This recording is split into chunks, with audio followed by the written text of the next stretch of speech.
Hello friends, welcome back to my channel Commerce Guru. गुरुजी आप सभी का स्वागत करते हैं और आशा करते हैं कि आप सभी इस वीडियो को लाइक करेंगे, शेयर करेंगे और अब तक आपने मेरा चैनल सब्सक्राइब कर दिया होगा। आपको अगर याद हो तो पिछले लेक्चर में गुरुजी ने आपको 3 टिप दी थी। टिप नंबर 1, सिर्फ इंटरेस्ट ऑन ड्रॉइंग हमारे लिए इनकम है, बाकी सब एक्सपेंस होता है। टिप नंबर 2, जो भी आइटम P&L, जो भी आइटम पार्टनरशिप डीड में दे रखे होते हैं, हम उसको अकॉर्डिंग टू डीड ट्रीट कर देते हैं। अब डीड में बोला है भाई IOC 10% दो तो 10 दे देना, इंटरेस्ट ऑन ड्रॉइंग 12 दो तो 12 ले लेना, सैलरी इतनी दो, कमीशन इतना दो, तो जो भी आपको डीड में दे रखा है हमें उसके हिसाब से काम करना पड़ेगा। लेकिन अगर कोई चीज डीड में नहीं दे रखी है या हमारे पास डीड ही नहीं है, तो उस केस में हमें क्या करना है? उस केस में हमें प्रोविजंस ऑफ पार्टनरशिप एक्ट 1932 को फॉलो करना पड़ेगा। जो कानून ने बनाया है 1932 एक्ट में जो बताया गया है वो सारे प्रोविजंस हमें देखने पड़ेंगे। तो उसमें सिर्फ 2 चीजें याद करने को बोला था मैंने। एक, इंटरेस्ट ऑन लोन 6% और दूसरा प्रॉफिट शेयरिंग रेशियो इक्वल। इसके अलावा तीसरी कोई चीज आपको ध्यान नहीं देनी है। आप थर्ड चीज ध्यान में नहीं दोगे। और तीसरा टिप नंबर 3, आप किसी बाहर वाले को सैलरी देते हो अदर देन पार्टनर, तो उसको हम ट्रीट करते हैं चार्ज की तरह ट्रीट करना, मतलब it is recorded in profit and loss account. लेकिन अगर आप वही सैलरी पार्टनर को देते हो, कमीशन पार्टनर को देते हो, तो it is treated as appropriation of profit. मतलब उसके लिए हमें एक नया खाता बनाना पड़ता है और उस खाते का नाम है profit and loss appropriation account, P&L appropriation. अब ध्यान से समझना, पार्टनर के साथ अगर कोई आइटम्स रिलेटेड हैं, जैसे interest on capital, drawing, salary, rent, तो those items are recorded in P&L appropriation as they are treated as appropriation. लेकिन 2 आइटम ऐसे हैं which are treated as charge and are recorded in profit and loss account, that is interest on loan and rent। Interest on loan और rent, ये 2 चीजें हम profit and loss account में लिखेंगे और इसके अलावा दूसरी जो भी चीजें हैं हम प्रॉफिट एंड लॉस एप्रोप्रिएशन में लिखेंगे। अच्छा सर, मैनेजर को सैलरी दी, मैनेजर को कमीशन दिया, भाई manager is not a partner, तो वो वैसे ही प्रॉफिट एंड लॉस अकाउंट में आता है। अब सर एक बात बताओ, ये जो आइटम आपने बताए, ये जो भी चीजें आपने बताई कि इसको इसमें लिखना है, इसमें लिखना है, हमें उससे क्या फायदा है? तो आपको फायदा ये है कि जब आप प्रॉफिट एंड लॉस एप्रोप्रिएशन बनाओगे, प्रॉफिट एंड लॉस एप्रोप्रिएशन, तो उसमें आपको आसानी होगी समझने में कि कौन सी चीज इनकम साइड आएगी, कौन सी चीज एक्सपेंस साइड। तो सबसे पहले आज मैं स्टार्ट करने जा रहा हूं वो है format of profit and loss appropriation account.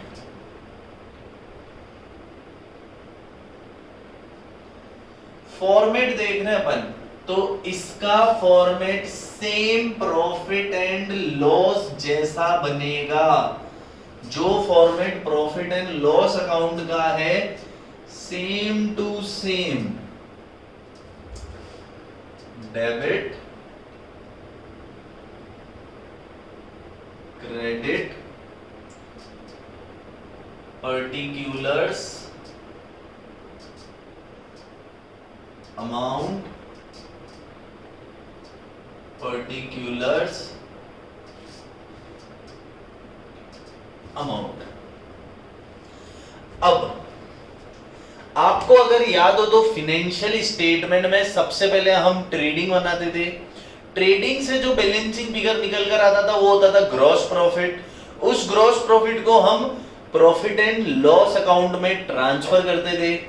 अब प्रॉफिट एंड लॉस अकाउंट बनाते थे और उससे जो बैलेंसिंग फिगर निकल कर आता है उसको बोलते हैं नेट प्रॉफिट।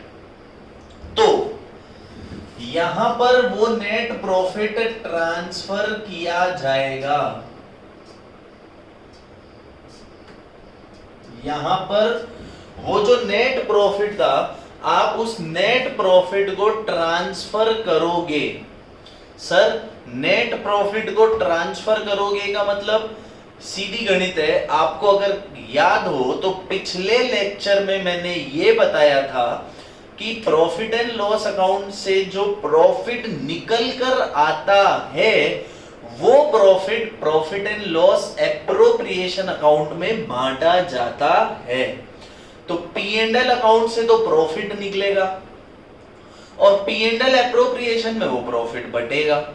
तो प्रॉफिट बांटने के लिए इस खाते में आपको प्रॉफिट तो लिखना पड़ेगा। तो you are required to transfer the profit in P and L appropriation. अब सर आपने हमें बताया सिर्फ इंटरेस्ट ऑन ड्रॉइंग इनकम होती है, बाकी सब एक्सपेंस, और इनकम हम कौन सी साइड लिखते हैं? Credit side. तो आप क्या करोगे? क्रेडिट में लिख दोगे इंटरेस्ट ऑन ड्रॉइंग्स। अब इसमें x y, मान लो दो पार्टनर है x और y। x की इंटरेस्ट ऑन ड्रॉइंग, y की इंटरेस्ट ऑन ड्रॉइंग, और बाहर की कॉलम में आप टोटल लिख दोगे total interest on drawing. Is it clear? चले आगे समझते हैं। सर अब खर्चे क्या क्या थे? तो अगर पुराने लेक्चर में आप ध्यान रखो तो खर्चे थे interest on capital, salary, commission, rent, interest on loan, ये खर्चे थे। तो सबसे पहले इंटरेस्ट ऑन कैपिटल अपना एक्सपेंस है, तो वो यहां आ जाएगा।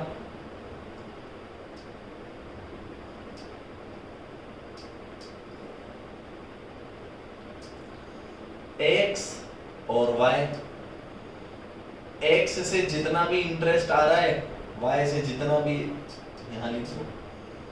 फिर थी सैलरी, x और y, x की सैलरी, y की सैलरी यहां पर आ जाएगी। फिर था कमीशन,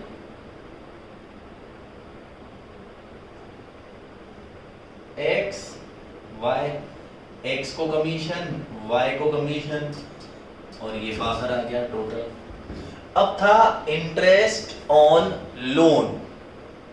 इंटरेस्ट ऑन लोन, मेरी बात समझना ध्यान से।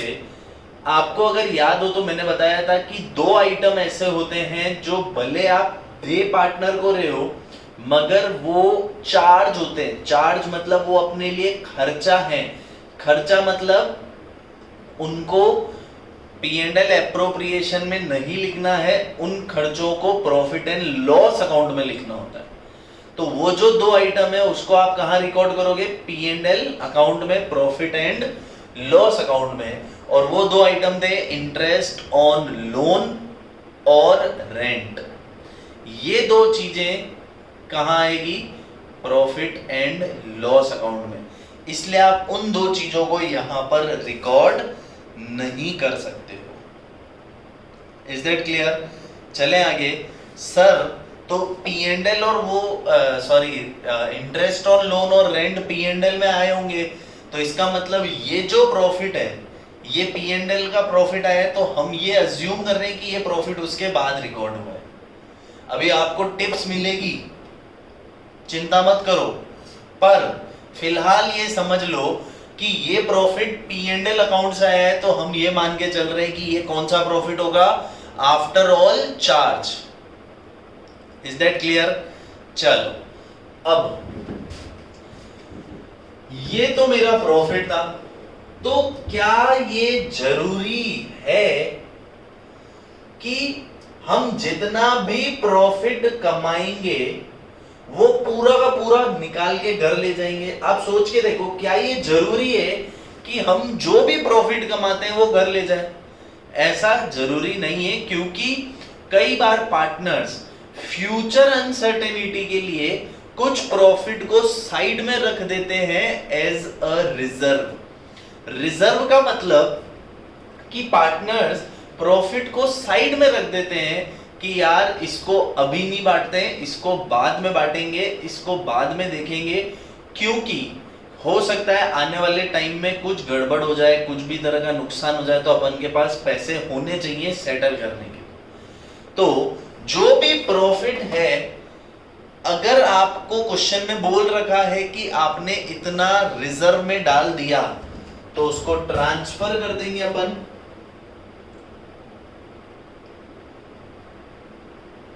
To reserve. अब जब आप इसको क्लोज करोगे,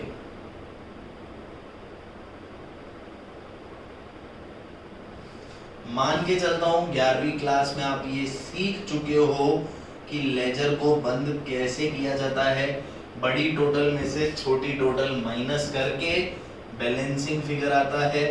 अगर बैलेंसिंग फिगर यहां आ रहा है तो इसको बोलते हैं प्रॉफिट ट्रांसफर एक्स और वाई, और एक्स और वाई में उनके PSR में बांट देंगे। और अगर बैलेंसिंग फिगर यहां आ रहा है तो इसको बोलेंगे लॉस ट्रांसफर एक्स और वाई। तो 99% केस में आपको प्रॉफिट ही दिखेगा, लॉस का केस में जनरली P&L में ही अपन सेटल कर देते हैं, तो एप्रोप्रिएशन बनाने की जरूरत नहीं पड़ती है। बट फिर भी बेसिक फॉर्मेट मैंने आपको दे दिया कि अगर मेरी क्रेडिट साइड बड़ी है, डेबिट कम है, तो बैलेंसिंग फिगर अगर इस तरफ आ रहा है तो ये हो जाएगा प्रॉफिट ट्रांसफर। अब प्रॉफिट ट्रांसफर किस रेशियो में होता है? सर वो तो इक्वल होगा, नहीं। अगर क्वेश्चन में कोई रेशियो नहीं दे रखा है तो आपको इक्वल लेना है, लेकिन अगर क्वेश्चन में आपको ये बता दिया कि profit transfer in so and so ratio, जैसे आपको बोल दिया profit sharing ratio between x and y is 3:2, तो इसका मतलब जो भी प्रॉफिट होगा वो x y में 3:2 में बांट दिया जाएगा। और उम्मीद करता हूं आपको बांटने आता है। 3:2 मतलब 3/5 2/5, तो जो भी प्रॉफिट है उसको आप मल्टीप्लाई कर दो। x का हिस्सा निकालना है तो उसको इंटू 3/5 कर दो, y का हिस्सा निकालना है तो उसको इंटू 2/5 कर दो। तो इस तरह से आप प्रॉफिट x और y का निकाल सकते हो। यहां तक कोई लोड? देख लो 2 मिनट आराम से।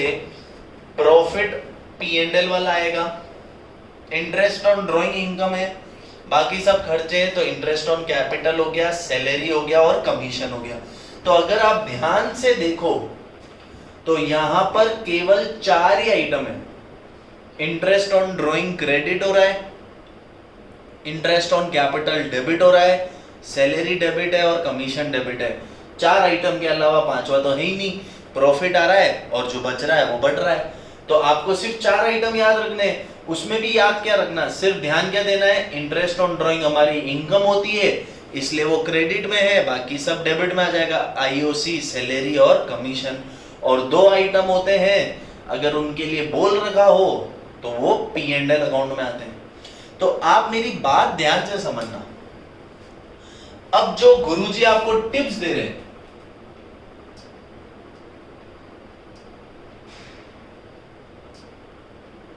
वो थोड़ी इंपॉर्टेंट है।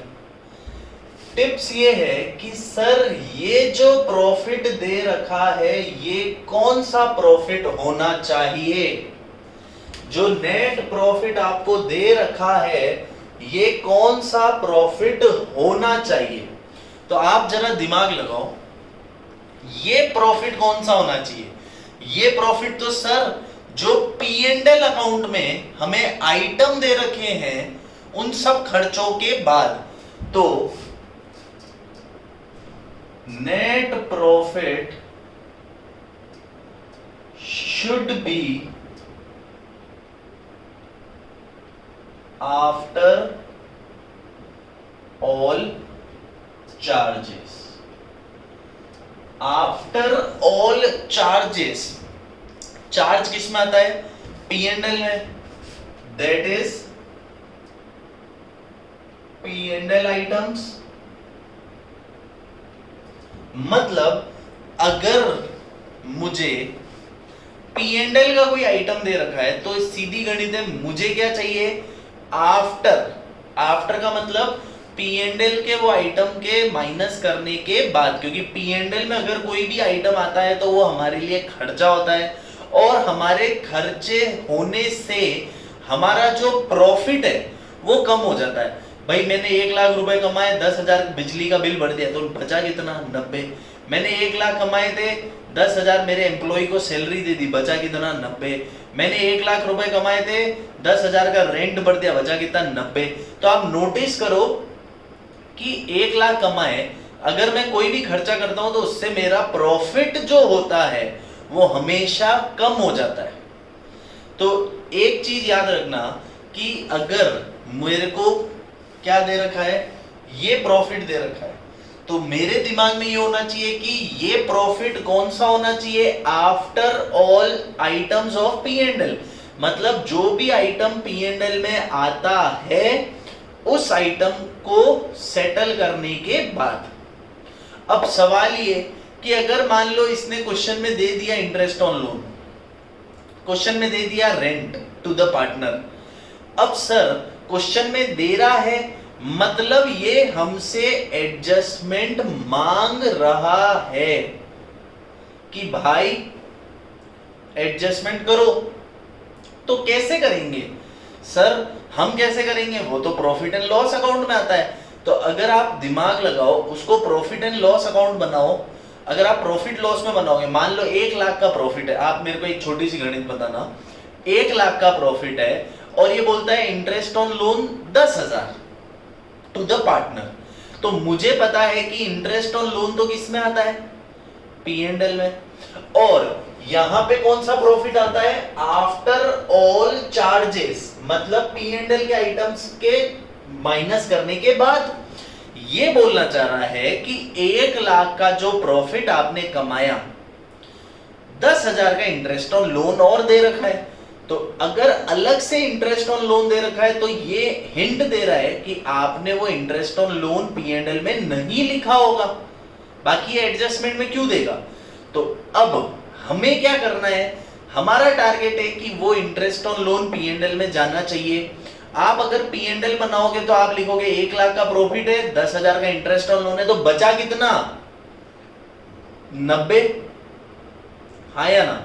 तो अगर 90,000 बचा है तो आप क्यों मेहनत कर रहे हो पी एंड एल अकाउंट बनाने की। आप सीधा एक काम करो, यहां पे प्रॉफिट में नीचे ब्रैकेट में लिख दो 1 लाख माइनस 10,000। तो चीज समझो, if any item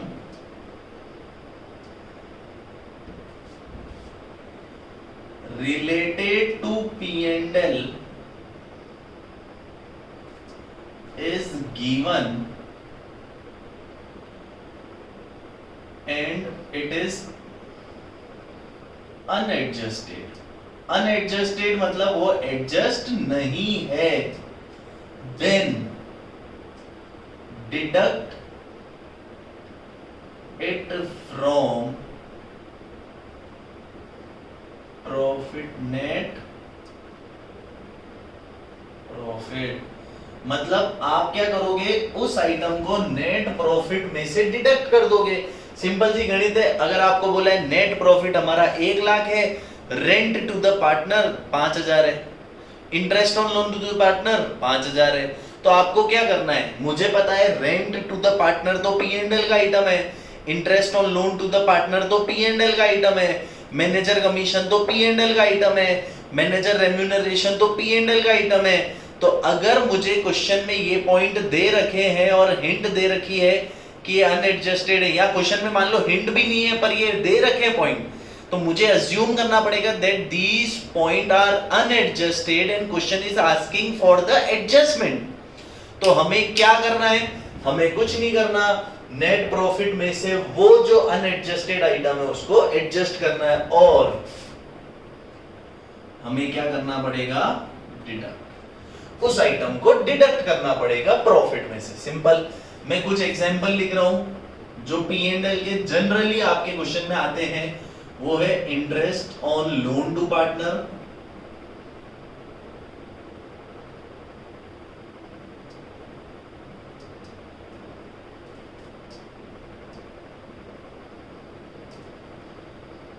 rent to the partner,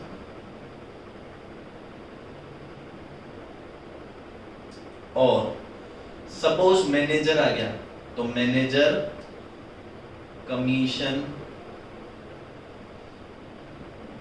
etcetera, क्योंकि मैनेजर तो वैसे ही P&L अकाउंट में आता है। तो ये है अपना नोट नंबर 1 कि नेट प्रॉफिट हमेशा चार्जेस मतलब P&L के आइटम के बाद होना चाहिए। अगर आपको दे रखा है अनएडजस्टेड तो आप डिडक्ट कर दो, सिंपल। नोट नंबर 2 क्लियर है।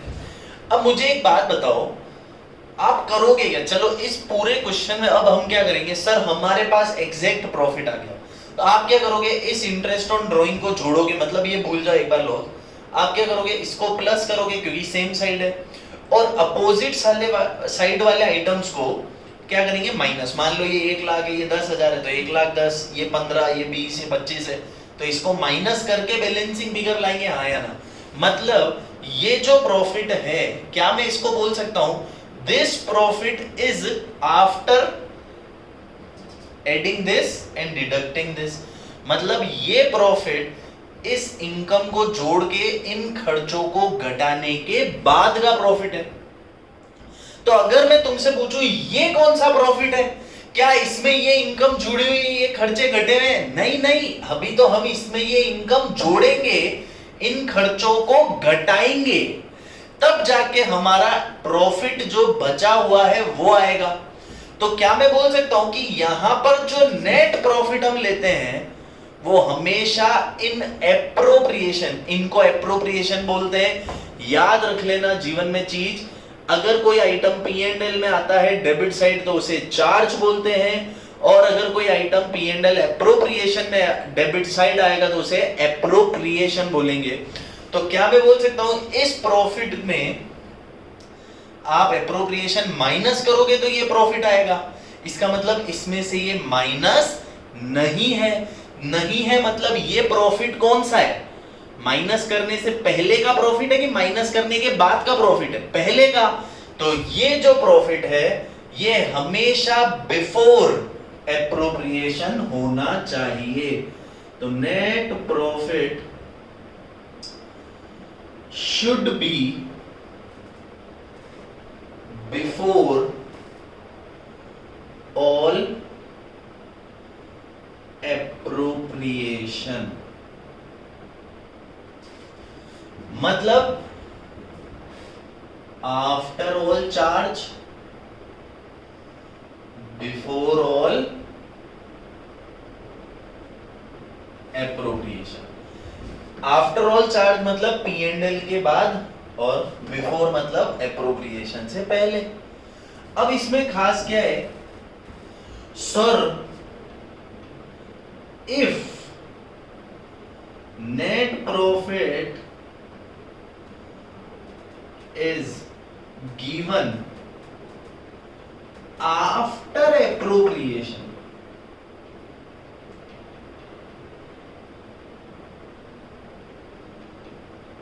then मतलब ये क्या बोलना चाह रहा है, सुनो भाई, मैं बोलना चाह रहा हूं कि मुझे ये प्रॉफिट आईओसी, सैलरी और कमीशन माइनस करने से पहले का चाहिए, क्योंकि मैं इसमें से माइनस करके ये निकालूंगा। मुझे यहां पर अगर प्रॉफिट माइनस करके दे रखा है तो अगर मैं लिखूंगा तो डबल बार माइनस हो जाएगा। फॉर एग्जांपल, मान लो प्रॉफिट है 1 लाख का, है ना, और आईओसी है 10,000 का। तो अगर क्वेश्चन में कुछ नहीं बोला तो मैं ये रखूंगा 1 लाख का प्रॉफिट, आईओसी रखूंगा 10,000 का। तो मैं बोलूंगा प्रॉफिट में से आईओसी देने के बाद जो बच गया प्रॉफिट वो 90,000 बच गया, जिसको मैं बांट दूंगा। लेकिन अगर ट्विस्ट ये बोलता है प्रॉफिट आईओसी देने के बाद, आफ्टर आईओसी 1 लाख है, मतलब आईओसी माइनस करने के बाद का प्रॉफिट 1 लाख दे रखा है। और अगर मैं यहां पर 1 लाख रखूं और यहां 10 रखूं तो फिर से 1 लाख में से 10 गया, 90 हो गया। इसका मतलब तो आपने 2 बार आईओसी माइनस कर दिया, जबकि ये बोल रहा है प्रॉफिट आईओसी देने के बाद 1 लाख है। तो इसका मतलब यहां पर 1 लाख नहीं आना चाहिए, यहां कितना आना चाहिए, 1,10,000। तो 1,10 में से 10 जाएगा तो 1 लाख बचेगा। तो मैं वही बोलना चाह रहा हूं कि अगर क्वेश्चन में कुछ नहीं बोले तो सीधा यहां वैल्यू पुट कर देना।